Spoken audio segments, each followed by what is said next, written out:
Good morning everyone. RK PG science college Kalwar Jaipur की online classes में आपका हार्दिक स्वागत है बच्चों। तो पिछले वीडियोज में हमने देखा था दिवाकर का चलचित्रण, और इसमें बीए सेकेंड ईयर के द्वितीय प्रश्न पत्र में 7 एकांकियां थी। उसमें 6वें नंबर की एकांकी आवाज का नीलाम, उसका तीसरे नंबर का क्वेश्चन जो कि दिवाकर के चलचित्रण से संबंधित था बच्चों, वो हमने पिछले वाले वीडियो में अध्ययन किया है उसका। अब हम चलते हैं पूंजीपति बाजोरिया, जो कि हमारा गौड़ पात्र है एकांकी के अंदर साथियों।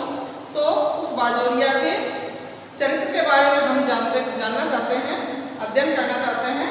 तो देखेंगे साथियों कि बाजोरिया किस प्रकार से स्वार्थी, लालची और पूंजीपति था, और किस प्रकार से उसके चरित्र में क्या क्या चीजें बताई गई हैं। आगे देखते हैं साथियों क्वेश्चन नंबर 4। तो देखेंगे हम आवाज का नीलाम एकांकी के आधार पर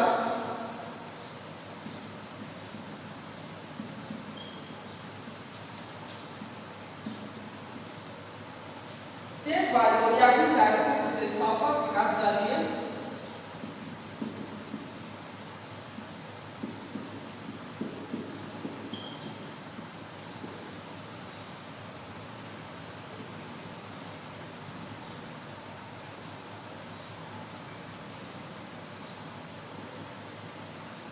सेठ बाजोरिया की चारित्रिक विशेषताओं पर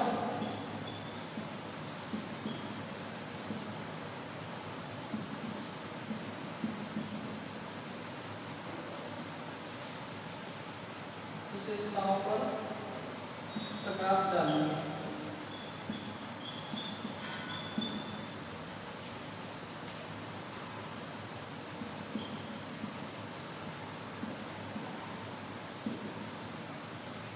आंसर में देखेंगे बच्चों बाजोरिया का चलचित्रण।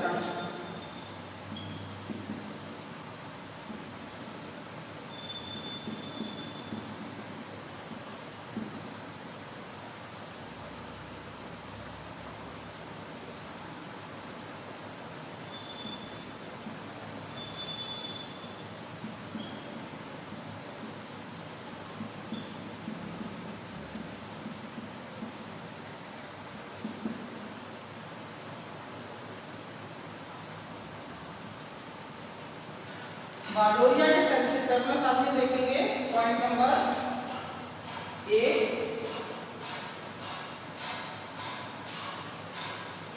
पूंजीपति वर्ग का प्रतिनिधि।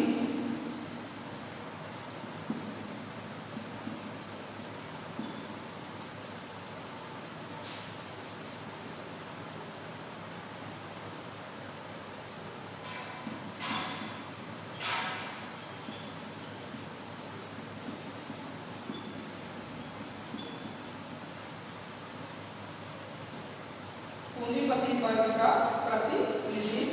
पॉइंट नंबर 2,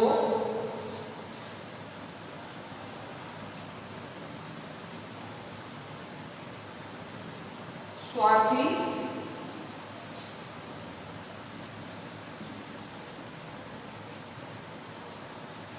पॉइंट नंबर 3,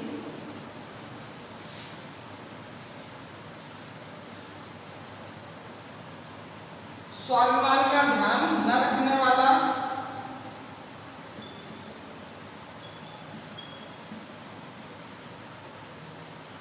स्वाभिमान का ध्यान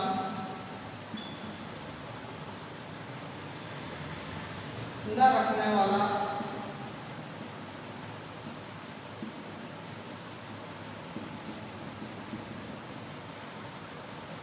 पॉइंट नंबर 4,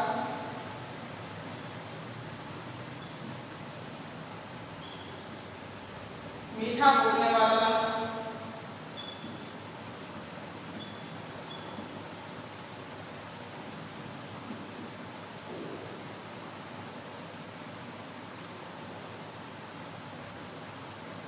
पॉइंट नंबर 5, अखबारी स्वतंत्रता में बाधक।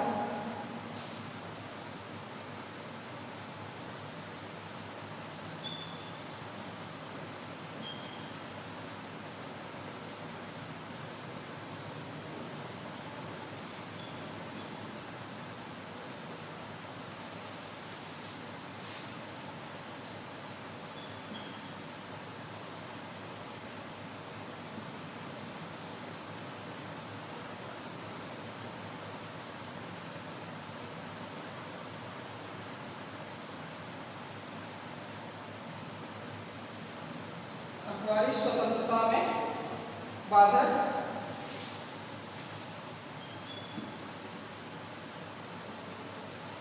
मतलब बाधा उत्पन्न करने वाला। अब हम चलते हैं पॉइंट नंबर 6 पे, चापलूस। Point number 6, चापलूस।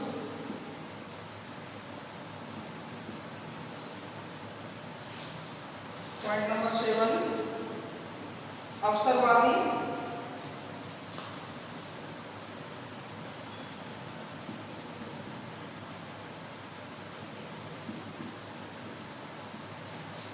फिर आ जाता है हमारा बच्चों निष्कर्ष।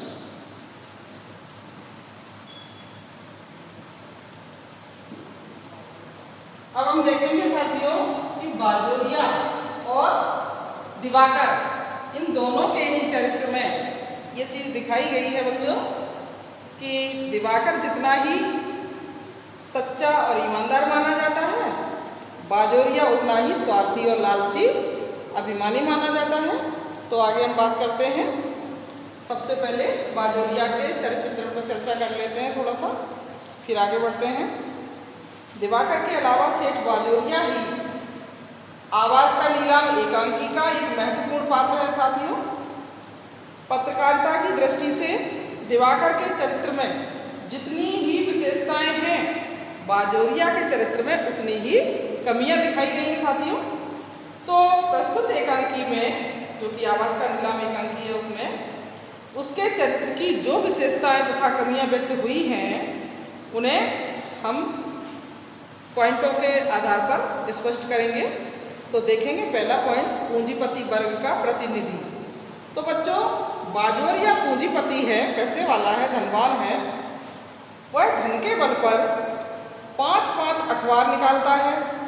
इतना ही नहीं साथियों, वह दिवाकर का अखबार जो है आवाज नाम का अखबार है दिवाकर का, उसको भी खरीदना चाहता है। इससे स्पष्ट है कि वह काफ़ी धनवान व्यक्ति है। उसके पास कार है, घर पर फोन है।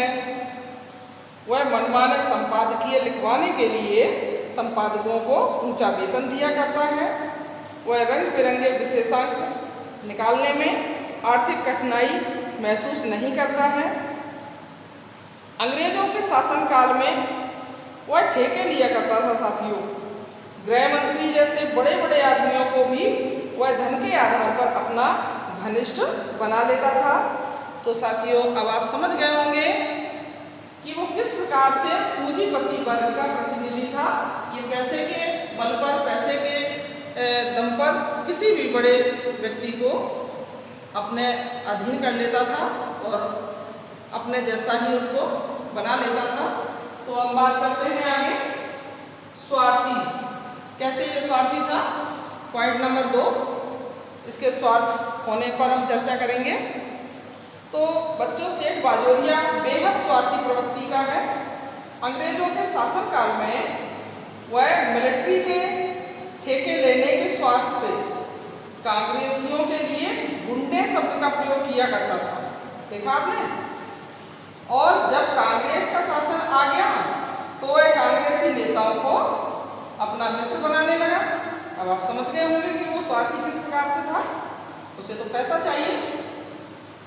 वह नेताओं से लाभ प्राप्त करने के उद्देश्य से अपने संपादक को मंत्री के वक्तव्य पर टिप्पणी करने पर डांट पिलाता था। बाजोरिया आवाज के संपादक दिवाकर से कोई संबंध नहीं रखता था, परंतु जब उसे आवाज अखबार खरीद लेने की आशा होने लगी तो वह उसको दिन में कई बार फोन करने लगा। उसकी इस स्वार्थी प्रवृत्ति पर दिवाकर ने कहा है कि आज जब अखबार बेच रहा हूँ तो दिन में 3-3 बार टेलीफोन से पूछा जाता है। अपने स्वार्थ के लिए वह दिवाकर की मजबूरी का भरपूर फायदा उठाता है साथियों। उसके अखबार को खरीदने के लिए दिवाकर के घर जाकर उसकी पत्नी के इलाज के लिए पैसे भी देता है। तो अब आप समझ गए होंगे कि वो किस हद तक स्वार्थी है। उसका स्वार्थपन जो है ना, कितना आगे बढ़ गया है तो स्वार्थ के लिए कुछ भी करने को तैयार हो जाता है, किसी को भी अपना बनाने को तैयार हो जाता है, धनवानों को धन के बल से अपने आप में मिला लेता है स्वार्थ के कारण। और जैसे कि अपने सच्चा पत्रकार जो दिवाकर है, उसकी पत्नी के इलाज के लिए पैसे घर जाके देने लग जाता है, यानी इसका स्वाभिमान तो कुछ है ही नहीं। अब देखो आगे पॉइंट आता है साथियों, पॉइंट नंबर 3। क्या है पॉइंट आपका? स्वाभिमान का ध्यान न रखने वाला। जबकि दिवाकर क्या था? स्वाभिमानी व्यक्ति था। लेकिन यहाँ बाजोरिया के लिए क्या आया है? आप समझ गए होंगे, स्वाभिमान का ध्यान न रखने वाला, यानी कोई भी व्यक्ति, गिरा से गिरा व्यक्ति भी अपने स्वाभिमान को बनाए रखना चाहता है। लेकिन यहाँ बाजोरिया साहब जो है ना, पैसे को ही महत्व देते हैं, उन्हें अपने स्वाभिमान की बिल्कुल भी फिक्र नहीं है। पैसा पैसा पैसा, सारे दिन वो धन कमाने के पीछे ही पड़े रहते हैं। तो बाजोरिया साहब को देखेंगे आगे हम कि ये किस तरह से अपने स्वाभिमान का ध्यान नहीं रखते हैं। तो सेठ बाजोरिया को अपने स्वार्थ का ध्यान नहीं रहता है, सेठ बाजोरिया को अपने स्वार्थ का ध्यान रहता है, इसलिए वह स्वाभिमान को महत्व नहीं देता है। दिवाकर और बाजोरिया में स्वाभिमान की दृष्टि से बहुत बड़ा अंतर दिखाया गया है साथियों। दिवाकर उस समय अपना स्वाभिमान नहीं खोना चाहता, जबकि पत्नी की गंभीर हालत के समय वह बाजोरिया को अपना अखबार बेचने लगता है। लेकिन किसी मामूली सी बात पर वह बाजोरिया पर बिगड़ जाता है और अखबार बेचने से साफ मना कर देता है। बाजोरिया बिना किसी मजबूरी के भी स्वाभिमान पर आघात सहन कर लेता है। देखा बच्चों, इसके लिए भी बहुत बड़ा कलेजा चाहिए होता है कि स्वाभिमान पर आघात सहन कर ले कोई व्यक्ति। दिवाकर उस पर व्यक्तिगत आरोप लगाता है, फिर भी बाजोरिया उसके घर से भागने के बजाय दिवाकर को पत्नी के इलाज के नाम पर रुपए देकर खुश करने का प्रयत्न करता है। देखा बच्चों, वह दिवाकर से कहता है, ओह माफ़ कीजिएगा दिवाकर जी, आप मुझे गलत समझ रहे हैं, मैं इस तरह का नहीं हूँ। इस तरह की बातें वो किससे करता है? दिवाकर से। तो साथियों आप समझ गए होंगे कि उससे अपने स्वाभिमान का बिल्कुल भी ध्यान नहीं है। उसे तो ये है कि दिवाकर अपना अखबार बेचना चाहता है और हम उस अखबार को खरीदने के लिए किसी भी हद तक चले जाएंगे, इतना सा उसका ध्यान है। तो आगे बात करेंगे हम पॉइंट नंबर 4 की, मीठा बोलने वाला। वो मीठा भी बोलता है, वाणी में बहुत मधुरता भरी हुई है, विनम्रता भरी हुई है। तो देखते हैं वो किस हद तक एकांकी में मीठा बोलता है। तो आगे बात करते हैं बच्चों पॉइंट नंबर 4 की। दिवाकर हर स्थिति में साफ बात कहता है, चाहे उसे नुकसान क्यों ना उठाना पड़े। लेकिन बाजोरिया जहाँ अपना स्वार्थ देखता है, वहाँ बहुत मीठा बोलता है बच्चों। स्वार्थ पूरा करने के लिए वह अपनी निंदा सुनकर भी मीठा ही बोलता है। देखा आपने, नीच व्यक्ति, जिसको नीच कह सकते हैं, स्वार्थी व्यक्ति जो होता है ना, वो वास्तव में अपने स्वार्थ को पूरा करने के लिए कभी भी किसी से अकड़ता नहीं है। अकड़ता वही है जो सच्चा होता है, ध्यान रखना बच्चों। तो बाजोरिया साहब बहुत ही मीठा बोलते हैं और दिवाकर बाजोरिया से साफ साफ कह देता है कि आप भड़कीले चित्रों वाले अखबार निकालते हो ताकि जनता में अधिक बिक सके। आप अपने संपादकों को संपादकीय लिखने की स्वतंत्रता भी नहीं देते हो। आप लाभ प्राप्त करने के लिए नेताओं की टिप्पणियों पर वक्तव्य नहीं लिखने देते। फिर भी बाजोरिया दिवाकर के नाराज होने, अखबार न बेचने के डर से मीठा ही बोलता है। देखा, उसे डर था कहीं दिवाकर नाराज नहीं हो जाए और अखबार बेचने से कहीं मना नहीं कर दे, इसलिए फिर भी वह मीठे बोले जा रहा है। उदाहरण के लिए देखिए बच्चों, वह कहता है, देखिए ये पर्सनल रिमार्क आपको शोभा नहीं देता दिवाकर जी। आपने अपनी जिंदगी में जितना त्याग किया है, जितनी साधना की है, उसके लिए हमारे दिल में कितनी श्रद्धा है आप जानते होंगे। कितना मीठा बोल रहा है बच्चों। देखा कि उसकी श्रद्धा बता रहा है कि कितनी उसने साधना की है, कितना त्याग किया है। तो हमारे दिल में आपके लिए बहुत श्रद्धा है, ऐसा उसने कहा है। यानी किसी भी बात का वो बुरा नहीं मान रहा है साथियों, वो हर बात का एक स्पष्ट और साफ सच जवाब देता है। अब हम चलते हैं साथियों पॉइंट नंबर 5, अखबारी स्वतंत्रता में बाधक। तो बच्चों देखेंगे अखबारी स्वतंत्रता में वो किस प्रकार से बाधक है बच्चों। देखें आगे पॉइंट नंबर 5, सेठ बाजोरिया सच्चे पत्रकार की भावना से अखबार नहीं निकालता बच्चों, वह तो अखबार के माध्यम से अपना स्वार्थ पूरा करता है।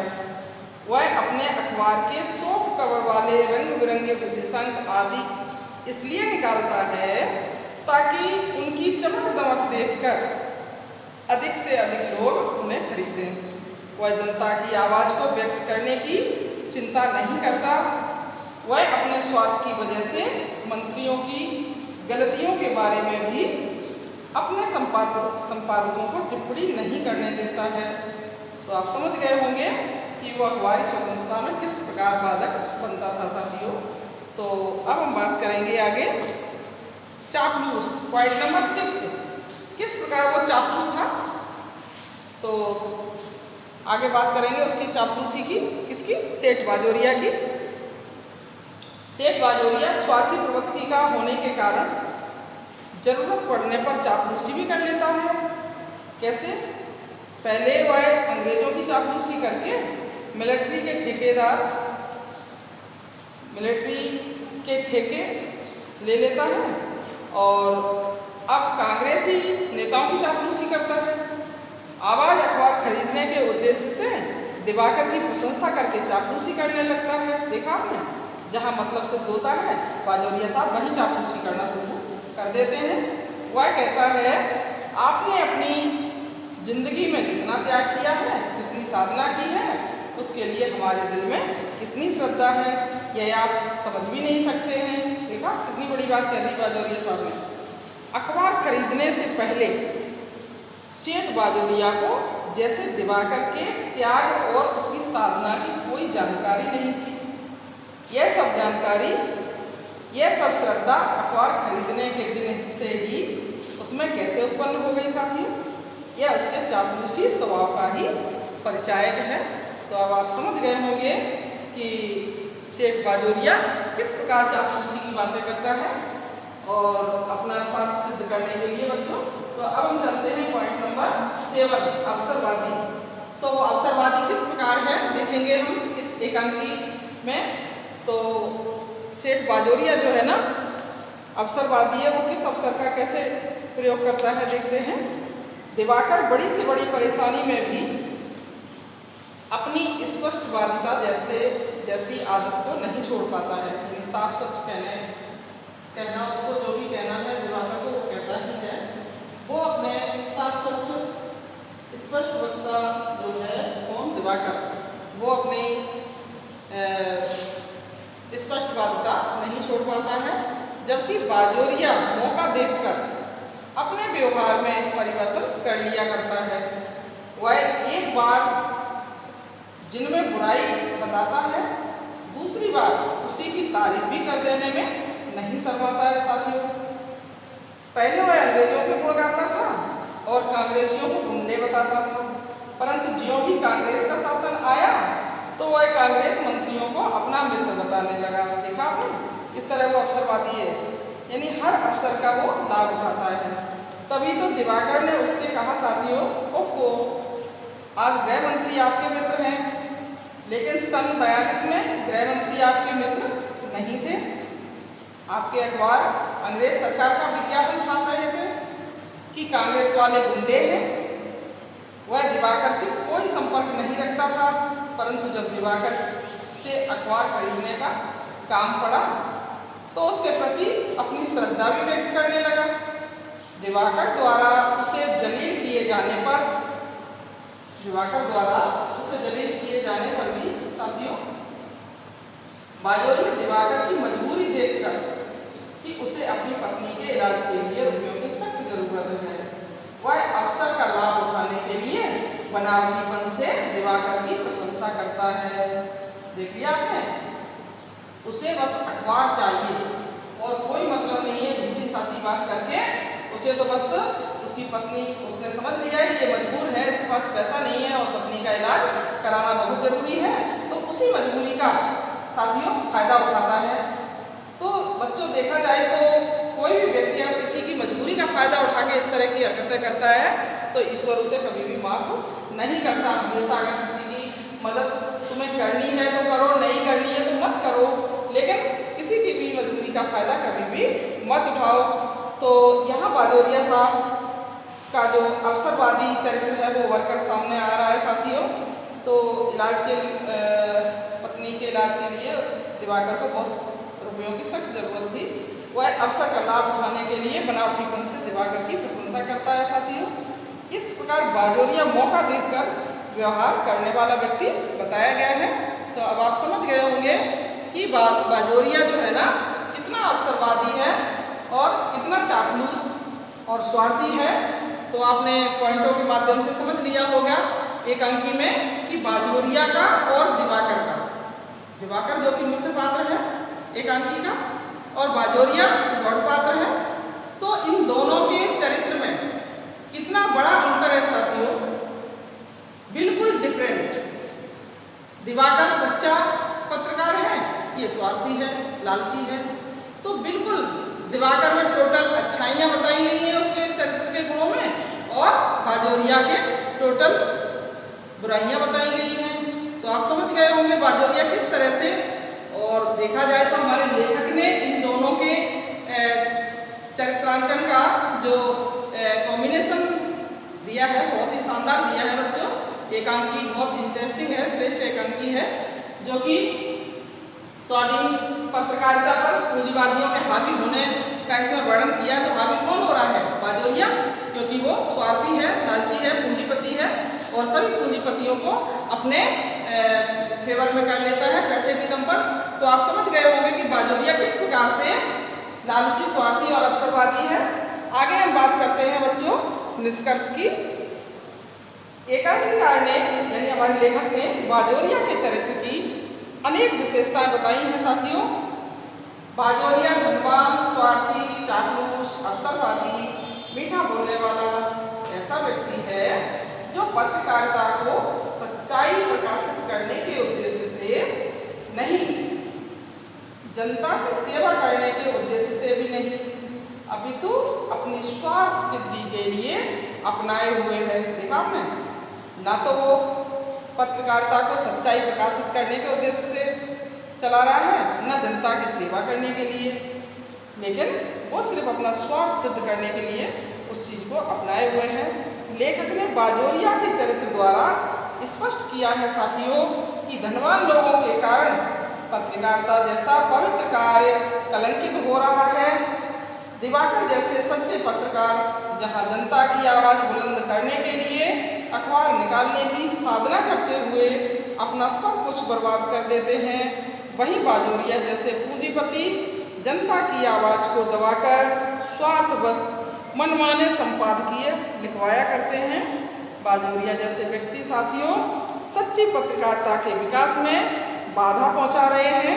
तो अब आप समझ गए होंगे कि आज भी वर्तमान समय में भी बाजोरिया जैसे स्वार्थपरता से पूर्ण व्यक्ति बहुत सारे हैं बच्चों, जो हमारी पत्रकारिता में बाधक बनते हैं, सच्ची पत्रकारिता में बाधक बनते हैं। वो सच्ची बात को आगे लाने ही नहीं देना चाहते हैं, बीच में ही उसको दबा देते हैं और बेकार की बातें, इधर उधर की लड़ाई झगड़ों की बातें रंग बिरंगे विशेषांकों द्वारा जनता के बीच लाने की कोशिश करते हैं। उनका उद्देश्य बच्चों यही होता है कि हमें बस पैसा चाहिए, पैसा चाहिए, पैसा चाहिए और कुछ नहीं। उन्हें न किसी समाज से कोई लेना देना है, न जनता की आवाज़ से कोई लेना देना है। उन्हें तो बस अपना स्वार्थ सिद्ध करने के लिए जो भी करना पड़े वो करते हैं और आगे से आगे चलते रहते हैं। ऐसे लोग समाज को भ्रष्ट करते हैं बच्चों और समाज में सिर्फ बेकारियां ही फैलाते हैं और इसके अलावा उन्हें उस समाज से, जो समाज हमारा है उसमें अच्छाइयाँ बुराइयाँ दोनों ही होती हैं बच्चों, तो वो कभी भी अच्छाइयों को सामने नहीं लाते, क्योंकि आज की जनता भी कम नहीं है, वो भी सच्चाई को नहीं सुनना चाहती है, फालतू बकवास सुनना पसंद करती है। तो कुछ लोग इस चीज़ का फायदा पूंजीपति जो होते हैं वो उठाते हैं और जनता की आवाज़ को वो सच्ची आवाज़ होती है, आत्मा की आवाज़ होती है, भूखी नंगी परेशान जनता की जो परेशानियाँ होती हैं, उस आवाज़ को बच्चों को बाहर नहीं लाने देते हैं, उसको वहीं दबा देते हैं और इधर उधर की बेकार की बातें अखबारों में छाप के जनता का मन मोह लेते हैं और जनता को अपना स्वार्थ जो है ना, स्वार्थ क्या है, धनवान बनने का। तो पेपर विशेषांक जो रंग बिरंगा होगा और चटकीली भटकीली उसमें खबरें होंगी तो बच्चे जनता ऑटोमेटिक उसमें आकर्षित होती है और पेपर ज़्यादा बिकता है तो उनका उद्देश्य भी पूर्ण हो जाता है। उद्देश्य उनका है धनवान बनने का। तो साथियों आप समझ गए होंगे कि एकांकी पूर्ण रूप से श्रेष्ठ एकांकी है। यहाँ पर स्वाधीन पत्रकारिता पर पूंजीवादियों के हावी होने का वर्णन किया गया है, जो बिल्कुल ही सही और श्रेष्ठ है।